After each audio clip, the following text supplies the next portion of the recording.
Good evening, everybody. This is Cinnamon Noir, and welcome back to Circle of the Moon. It's time to do what we've been waiting to do this entire game. No, just kidding. Actually, what we're going to do is go through that door. We just got the master key last time from Hugh, and now it's time to face down Dracula in his den. The ceremonial room, which has got kind of an interesting design to it, but I'm a little bit disappointed they chose to use the Sinking Sanctuary music here, when they could have, done something really, ominous. And in fact, it would have been better for that to be one room where there's no music. That actually would have made more sense. But oh well.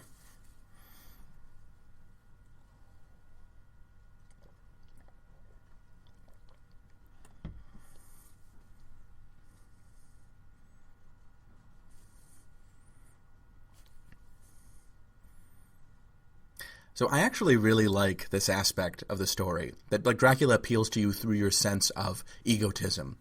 That actually does relate to something in the original book Dracula that's done by a guy named Renfield, who has this whole theory about, certain organisms being superior to others, with humanity being at the top, but of course Dracula being a vampire is one step above humanity, and that's why Renfield worships him. It's kind of just a cool thing for them to include in this game. And I do like how this game does try to do some interesting, clever things with the story of Dracula. This fight, on the other hand, is not a particularly clever thing to do with Dracula. This is very similar to other fights that have been with Dracula in the past. It's also, I have to say, pretty easy. But don't let this fool you, this is just the first stage of the fight.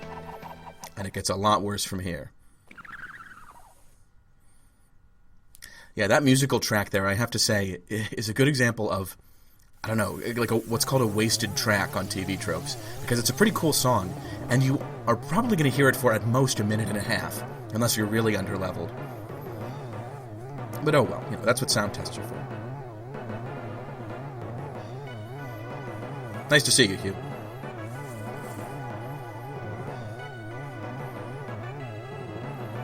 Yep, so it's time. We're going to actually face down Dracula at his full power, and defeat him.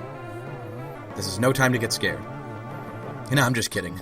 This is us we're talking about. It's chicken time.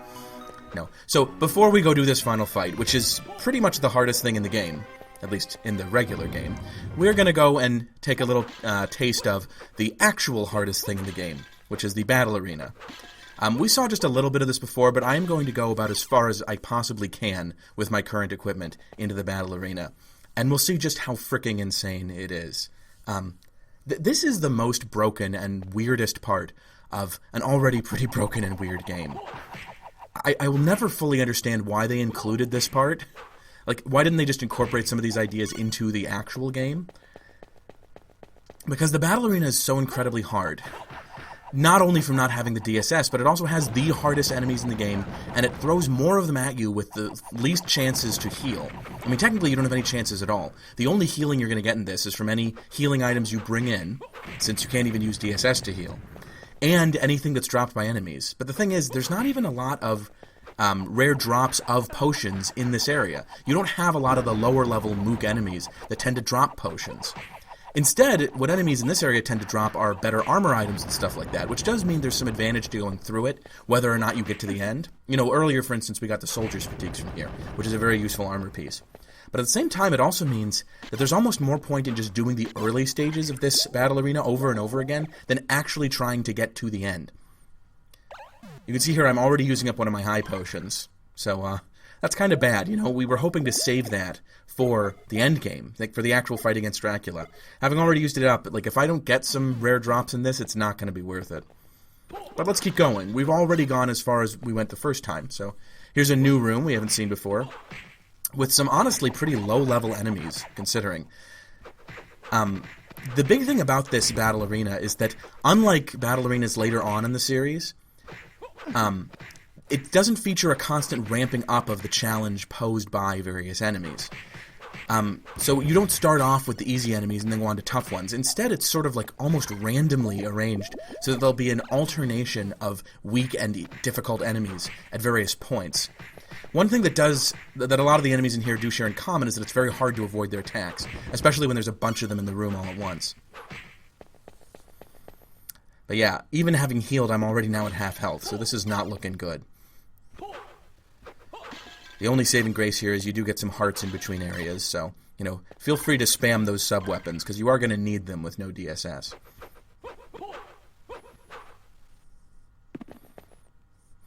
This room I love. It's just full of a bunch of different types of skeletons, which are, at this point, almost absurdly easy enemies.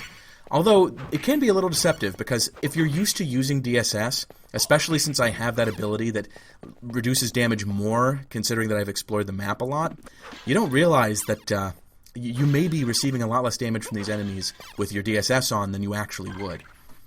So, don't let your guard down, even when there's easier enemies in here. Here we have a couple of flame demons, which are not enemies to be underestimated. I would cross these guys as soon as possible. And some bone towers, which, again, these are not difficult enemies. Like, we started fighting these guys about midway through the game. So this is really just to harry you, sort of throw you off your game, and maybe take off a little more health to make later levels a little harder. This area is really unnerving, I have to say. The total absence of music and the kind of Spartan level design, together with all the weird assortments of enemies, it's just very bizarre. This room with all the fox hunters will definitely teach you that you should alternate between whipping and swinging for defense. Not at all a difficult room to get through if you know what you're doing, but I imagine these hunters can pick off a lot of your health if you're not being careful.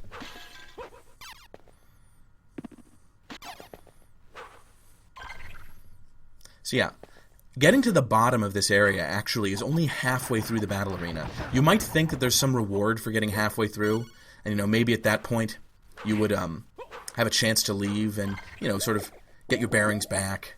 But you don't, actually. There's no reward for getting halfway through the battle arena, nor is there any unusual way to, set up the ability to come back. You have to start from the beginning every time you do this arena. Getting halfway doesn't mean anything. This room, of course, is full of poison armors, which I just hate. There's nothing redeeming about these guys. They're one of the most annoying enemies in the game. And the only time that they're not incredibly annoying and obnoxious is when there's only one of them in the room. And even then, you can always let your guard down and accidentally get hit by them, which always feels so bad. I just hate these enemies. I'm so mad they put them in the game.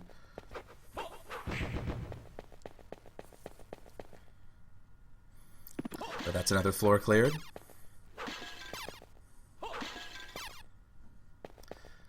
And this room I absolutely love. Just a bunch of the 𝕯𝖈𝖚𝖑𝖆s, the little weird electro serpents. Now that I think about it, looking at them again, these might be octopuses. Although the things on the heads actually kind of look like Diglett. Whatever these things are, they're super weird. And a lot, cutesier and more bizarre than most enemies in this game. I do not know what is up with this room. I feel like maybe it's designed to trick you into sliding down if you think there's only a few of these guys, and then you'll get hit by all of them. But if you're patient, this room is absolutely nothing at all. You just sit here and wail on these guys. The only reason I'm giving them a little room is because I'm hoping more of them will drop potions, and I need to be able to collect them if they do. Since I can't collect things with my whip, I have to make sure that they'll die in the right position. Not that I'm getting any potions. If only I could increase my luck, maybe I could get more potions, but of course that's a DSS skill, and that is forbidden. See, again, weird rooms. Some of these rooms you will not take a single hit, and you'll just sit there and pound on a bunch of enemies until you get through the other end. Then in other ones, like this one... Sorry, I'm anticipating. This one's actually just full of a bunch of enemies that can curse you. Again, this is another room that is not really that difficult, it's just a little tedious. Although, because I don't have DSS, I'm taking a lot of time to, get through these legions' health. And they can move surprisingly fast. You'd be kind of surprised at how spry they really are. Get a Cure Curse potion, which is good, because I also just get cursed. Not that it really matters. I have so many Cure Curse potions at this point that getting cursed means practically nothing to me.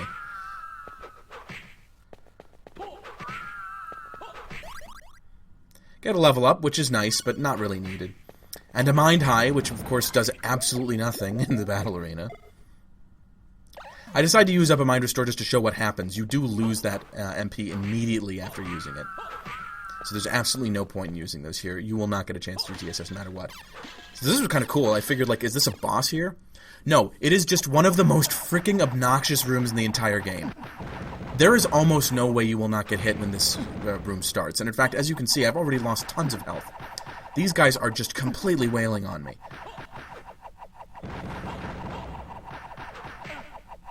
This is almost like a bad joke, this particular room. I find it hard to reconcile how well-designed this game is in some ways, with how absolutely mean-spirited and terrible it is in others. It's so bizarre. Like, the other Metroidvanias, the portable Metroidvanias in particular, are nothing like this. At most, Symphony of the Night might occasionally be like this, with enemies like the Frozen Half, who are just completely overpowered and cheap. And the boss, 𝕯𝖆𝖈𝖚𝑑𝖆, of course, is exactly the same way. But even then, like, there are reasons for those enemies to be like that, and it's not like they have something behind them that is so great that you have to get it. Whereas this is the battle arena. They hype it up as being this really cool thing that you want to get to the end of. But no, there's absolutely no way I'm getting through this. I'm only halfway done, and look at what that last room did to me. So no, we're going to be bailing out at this point, unfortunately. As per usual, I chicken out. You know, this is just becoming my character in this. And back into the audience room it is. So I was going to save here, top of my health, and then I realized, you know what? I really shouldn't do that, because the only benefit I got from this was a level up. A level up that I don't need, and in return for it, I used up all 3 of my high potions, and a couple of other things as well. So no, I just went back to my previous save. I've shown you as much of the battle arena as I'm going to. If you want to play it, you finish this game, and you see how much fun the battle arena is for yourselves. But no, I'm at level 45, I've got almost 900 HP, almost 900 MP, I got a lot of hearts, I got some good armor. So either the Rainbow Robe or the Soldier's Fatigues are pretty good for this. I think considering that I do physical attacks a lot more often, the Soldier Fatigues would have been a smarter choice, but for some reason I left the Rainbow Robe on quite a lot through this. It doesn't make a huge difference, as we'll soon see. And then I have the Strength Ring and the Star Bracelet. For healing items, I have 3 high potions, 7 antidotes, Cure Curse, it doesn't matter, 2 Mind Restores, 2 Mind Highs, and the ability to recover about 100 hearts. And that's going to have to do. We're going to have to defeat Dracula's second stage, or more properly, his second and third stages, because he doesn't have just one final form. And here it is. So this is Dracula. This is basically the true Dracula at his full power. I don't know why he looks like this. Like, he looks very much like some weird Japanese comic book character. He almost looks like an X-Men character or something. Like, he's very over-designed. But oh well. He has several different attacks, all of which are a little bit cheap, and some of which are ludicrously cheap. This Meteor Shower, to me, is the worst one of all of them. I absolutely hate it.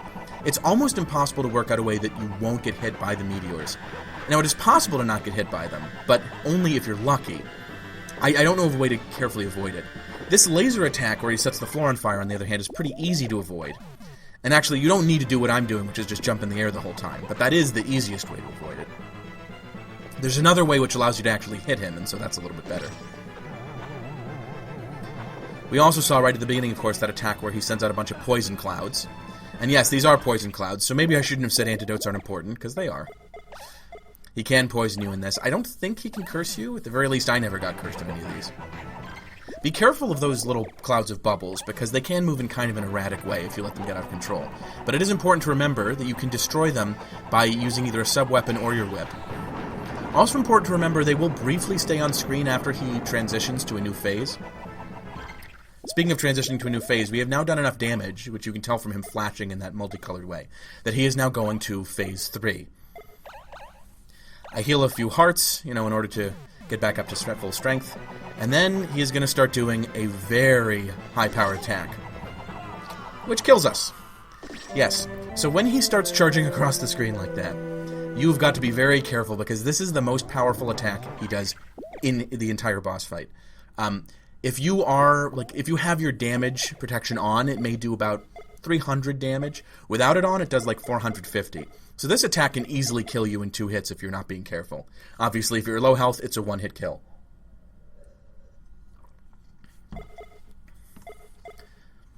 I work around with my equipment a bit here, just looking at it. I considered that for a moment, but I eventually decided having more strength was better in order to, chip him down, tip his health down quicker. I'm also going to be using my DSS a little bit more smartly. In the last fight, I, had it on from the very beginning, when he wasn't even attacking me, which means I was blowing through all my health really quickly. I eventually learned to use that a little better. Although it is occurring to me that now I just put it on right at the beginning again. So this bubble attack is actually what you want from him right at the beginning. It is the easiest to avoid of all of his attacks, and even if it hits you, it doesn't do that much damage. The only real problem is if you don't have any antidotes, because the poison, in this case, really can do a number on you if you can't heal it. Poison, I believe, will take off a third of your hit bar before it goes away, unless you heal it. So that's a kind of an insidious thing you've got to keep an eye on. Less insidious, but much more obnoxious, is this meteor shower attack. No matter where you are on screen, those meteors will kind of blanket the screen. Running back and forth isn't really enough to dodge them. You sort of have to see them when they come on screen and then, try to maneuver yourself in such a way. Generally more vertically than horizontally in order to avoid them. Trying to avoid them vertically doesn't work out very well. Sorry, trying to avoid them by going horizontal doesn't work out very well.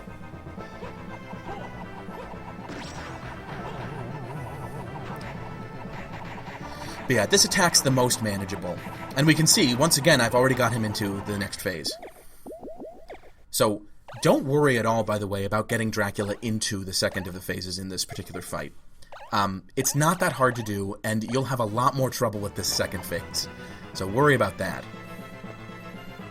What you actually need to do is, as soon as you hear that little cue, the whee thing, you need to jump up into the air using the rock wing. He will partially track you, so just jumping a little bit is not enough to avoid him. He'll move up in order to intercept you. Now you might wonder, where is Dracula now, right? He was just zooming across the screen. When he stops doing that, which he does sort of a random number of zooms across the screen for each one of those phases, he will then turn into this eyeball with a bunch of bats around it, like this bat cloud. If you think that means he's easy, he's just an eyeball with these bats, don't. This is actually the hardest attack he does in the entire game. He moves very quickly and into the air a lot.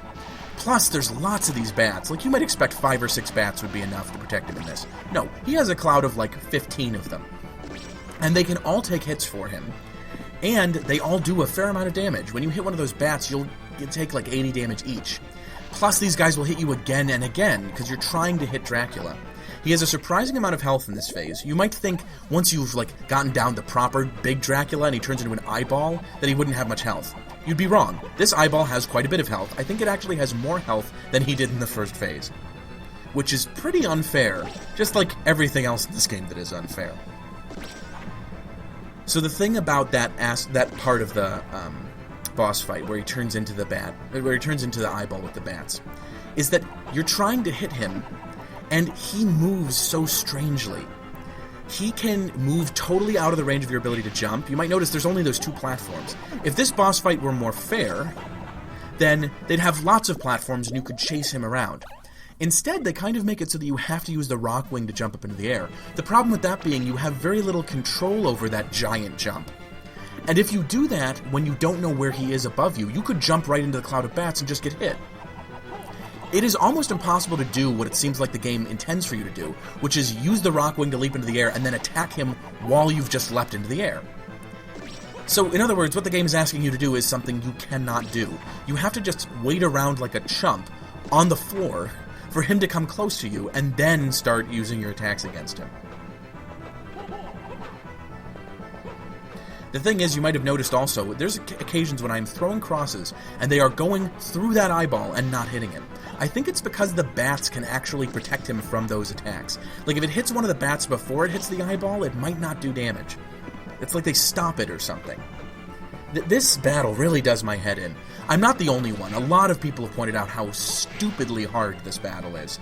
It's been described as one of the hardest battles the hardest final boss battles in the entire Castlevania series. And that's including all the ones before the Metroidvanias, which were designed to be crazy Nintendo hard and to suck up your quarters like it's an arcade game.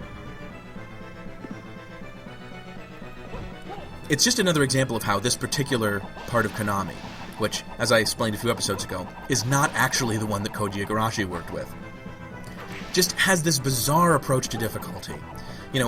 This finale, the theme of it basically is bizarre design choices. We started with the battle arena, where they have no music and the hardest enemies in the game, and you get virtually nothing for fighting them, plus you get no breaks and no opportunity to save.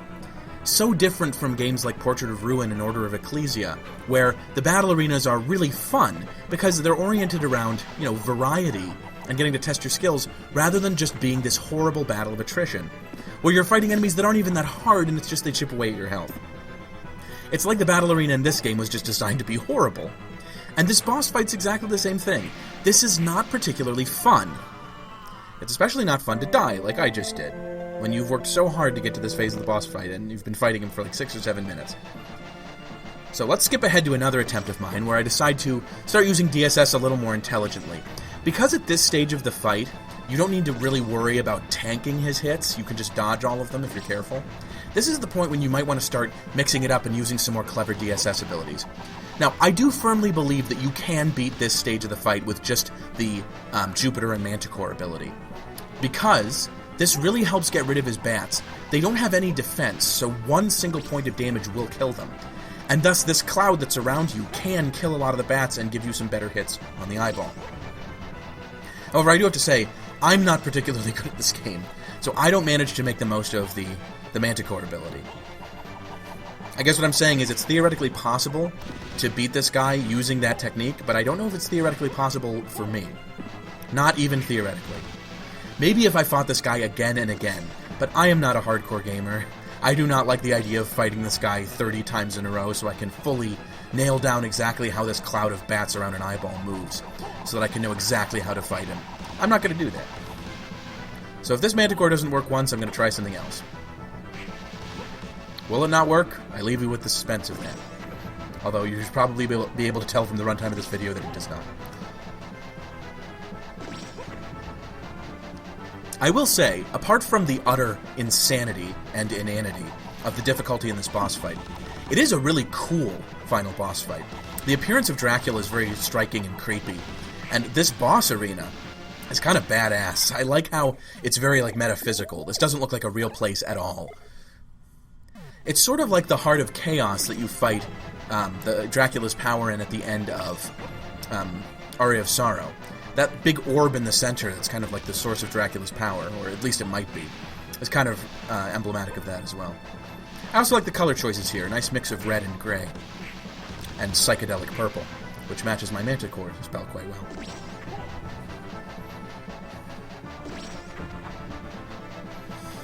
Yeah, so one of the things that can kind of grind you down in this is that in between every attempt when you're trying to get some damage in on the eyeball, which it's quite possible because of the way it moves for you to go through an entire round of not getting a single hit in on it. And every time you fail, you have to go back to the stage where Dracula is just, swiping back and forth across the screen. Which, in an ordinary boss fight made by people who aren't psychopaths, Dracula might do this once, and then it would move to a new phase and he'd have different attacks. Like, maybe the eyeball would float around all the time, and he'd do more than just float around trying to smack into you with his giant bat cloud. But no, that's not the way this boss fight works. Instead, it constantly alternates between the cloud of bats and big old Dracula trying to bump into you. I also don't like how this move, as much as it is intimidating, is also kind of doofy. He's just steamrolling you. It's like the battle with Zant at the end of Twilight Princess, where he just goes crazy and tries to batter you into submission. Admittedly, something that is kind of fitting for the, spirit of Dracula. That near the end, he just decides to go on a full-on assault. But still, I don't like it. I also have to say, as much as this is a very unique boss battle, and one of the most difficult in the series, I just don't think it's fun. I think they overdid it. This whole game is kind of like an overcooked version of Castlevania difficulty. So different from Harmony of Dissonance, which is arguably way too easy, in addition to Symphony of the Night, which has some really hard sections, but is too easy to cheese with, bullshit. And then Aria of Sorrow, which I think has a nice mix of being able to cheese the game and the game being uncheesable.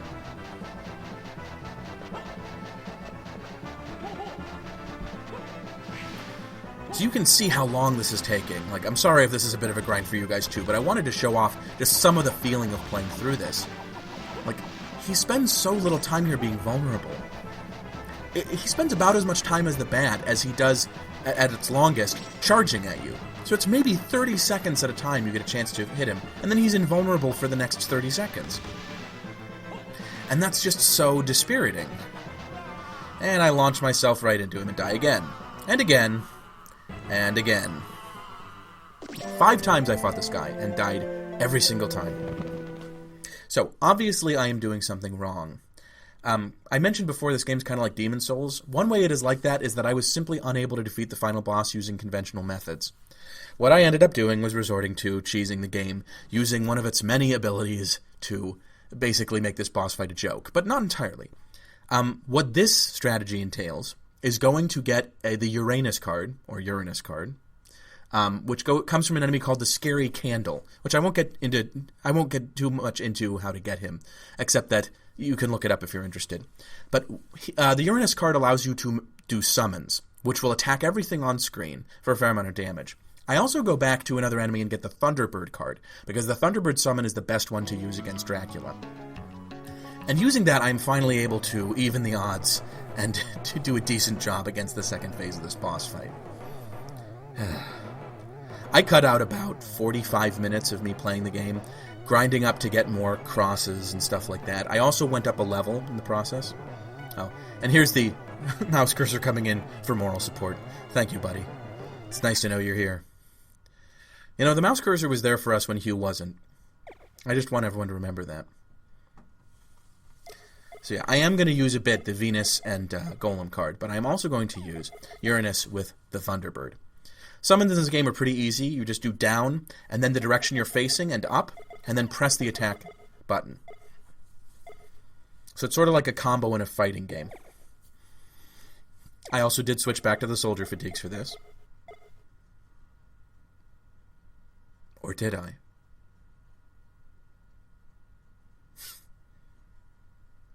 Boy, the inner machinations of my mind are an enigma, truly. No, I guess I switched back to the rainbow robe. Not sure why. Maybe I figured it would do better with the summons, because summons are sort of based on the intelligence stat. Though really, if I felt that way, I could have just replaced the soldier fatigues with the rainbow robe halfway through the fight. But this is no time for intelligence, you know? I haven't relied on intelligence this entire time. What I rely on is luck. So let's go back to the first stage of this boss. Of course he starts off with the meteor. That was not an intentional going to the main screen. I was just... he kind of freaked me out with that first step, and I pressed something on the controller I didn't mean to.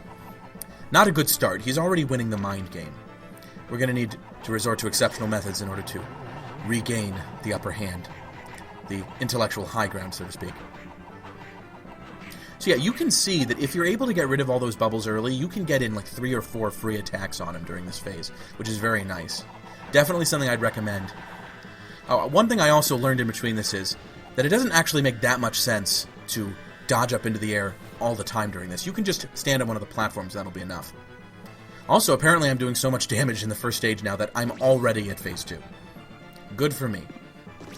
Because that means we can get to showing off the Thunderbird summon right off the bat. So you don't have to see just stuff I've done over and over again.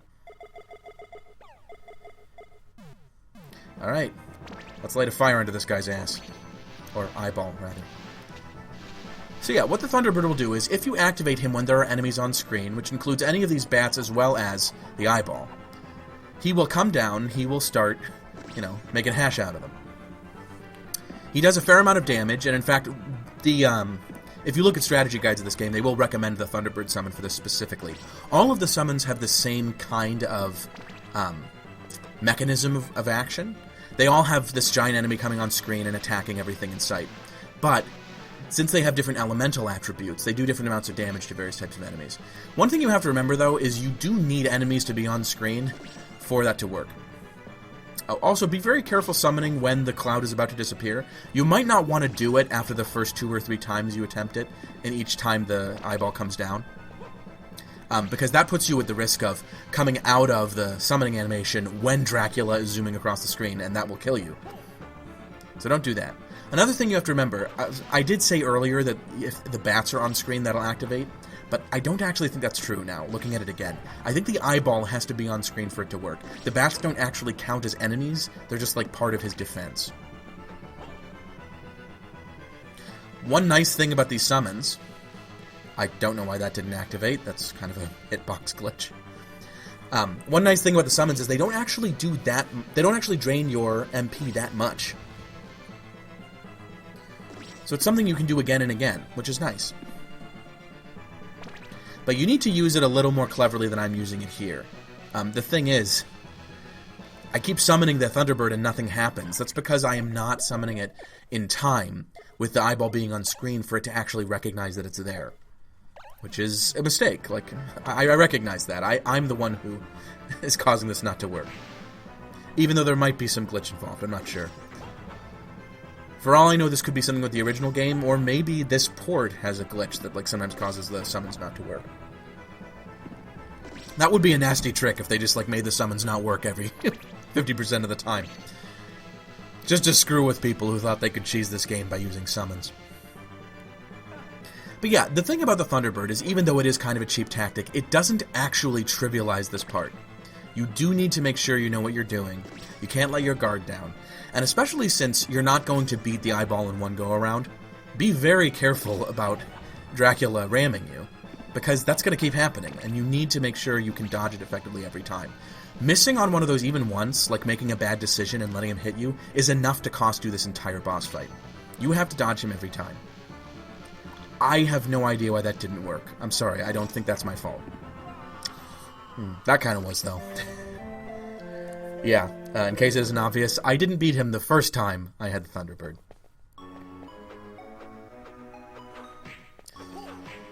So no. This time, I'm going to leave in the whole boss run. Because I will just reveal, we are going to beat him this final time. I'm not that dumb. I know what I'm doing. If you're wondering why I have so few hearts here when I had a lot earlier, that's because I actually, in the process of getting the Uranus card, got a lot of heart-up items, which I then just used before each of those Dracula battles, so I'm going to use them right before this final one, too. In fighting those scary candles, and the tricky candles earlier, you can get these rare items called Heart Megas, which each restore 100 hearts. Very nice, very useful. And you'll want those, because the best way to get those candles is actually to use the stopwatch power-up, since they're kind of hard to defeat before they disappear. And the stopwatch costs 20 hearts every time you use it.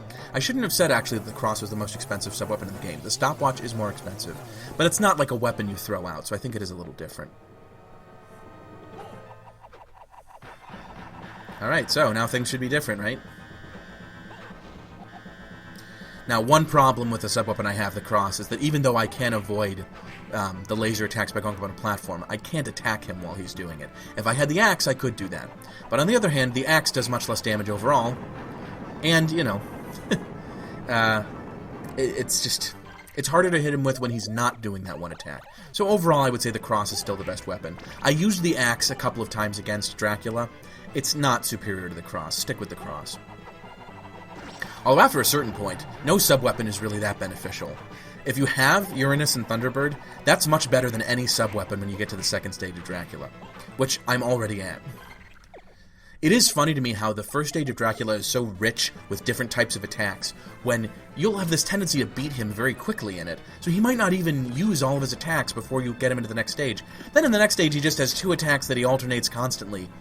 And the second one can barely be called an attack. He just turns into an eyeball with a bunch of bats and faffs around. Like, this is one of the reasons I really hate this stage of the boss fight and the boss fight overall. It's not just that this boss fight is too hard. It's that it's boring. This is a really boring attack. Maybe the most boring attack that a version of Dracula has ever had. And that's just, you know... If you're going to fight an eyeball surrounded by bats, they could at least make it more interesting than this. But you'll notice I'm doing a lot better with these Thunderbird summons now.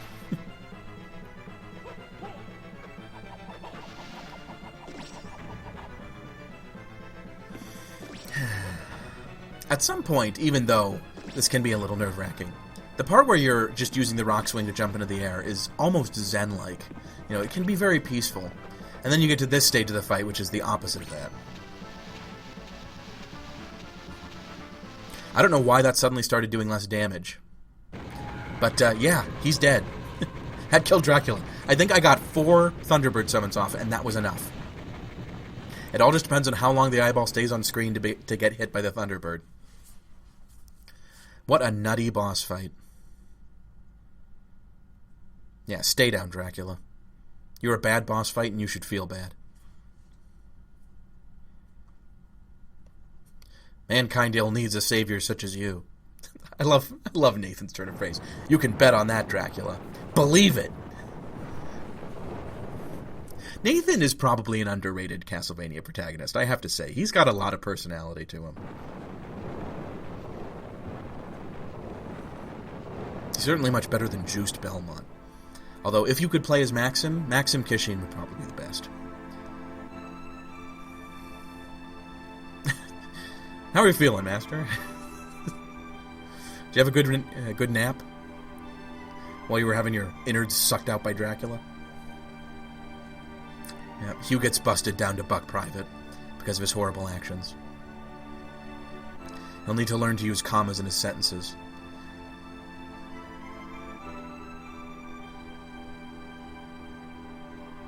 Oh, Hugh.